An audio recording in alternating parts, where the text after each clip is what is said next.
A winter rose. A rose blooms. A rose dies.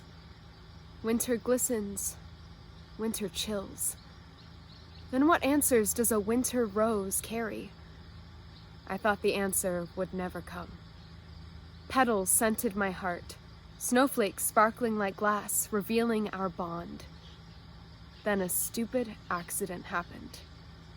My life wilted, thorns of loss piercing me inside and out. My world was glazed over, my mind pinging like falling icicles. I was a widow at 24. The love of my life, who snagged my soul at first glance 10 years previous, because of a stupid accident. My heart was frozen, and nothing would bloom in it again. No matter how many times my loved ones embraced me, or helped me with my bills, or how many times my friends surprised me at work with lunch and compassion, or the numerous acts of kindness extended to me by my coworkers, in those months, no feelings would take root. My smile small, frosted on. My eyes were as gray as a December day, and my effort dry as July, drought soil. I could not even say I had a hole in my heart, a missing piece of a puzzle. He took my heart with him and gave me his to protect, but it was frozen, trapped inside me. Unable to move, my clockwork of emotions stilled cold. I work as a special education assistant at my hometown's middle school. On that first day of school, on a smoldering August morn, I met my new student. A petite boy wrapped in a hoodie walked through the door at 7:47 like I was told. He came in timid, ensnared in a world of his own, a world I was not sure I would understand, especially with a frozen heart. I stood up to greet him. The word honesty on our pillars of integrity wall behind the bench blurred sharply in my side vision. His mother trailed in behind him, apologizing for being late because she was trying to blow-dry his hair. She then told me of the boy's interests, his likes, his dislikes, her goals for him. Apparently, he only talked to her and his brother. I took a good look at the boy who was counting the tiles silently to himself. His eyes trailed a design, one I knew so well, a ship from Star Wars. My husband had adored Star Wars and would do things like this.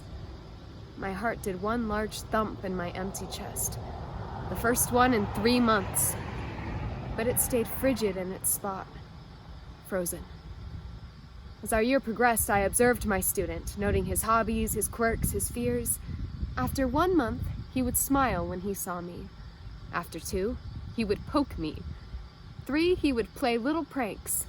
He only listened to me. Little by little, my heart would thaw a tad, dripping a sense that I could still do good even if my heart was buried. On the last day of the semester, it snowed, powdery, fluffy, pure white. At 7:50, he came rushing in, carrying a package. In his hands was a bouquet of luscious red roses, lightly dusted with snow. He presented the gift to me, giving me the widest smile I had ever seen. And then he spoke. "Mrs. Connor, thank you for being the best teacher I've ever had. I've never had a teacher know me so well. Thank you for being there for me. I'm sorry the flowers I got you are covered in snow. I tried to shield them." I gently took the flowers out of his tiny hands and cradled them. His words, his precious words, had made the ice crack in my heart. Chunks broke away, melting into puddles. And with this crack, the light, the warmth, the sun my loved ones had provided for me began to be absorbed, soaked in, their nutrients fueling me. With his gift, trust, a seed of hope planted in my heart, my husband's heart. And thanks to my love and all he taught me, I could make this new bud bloom.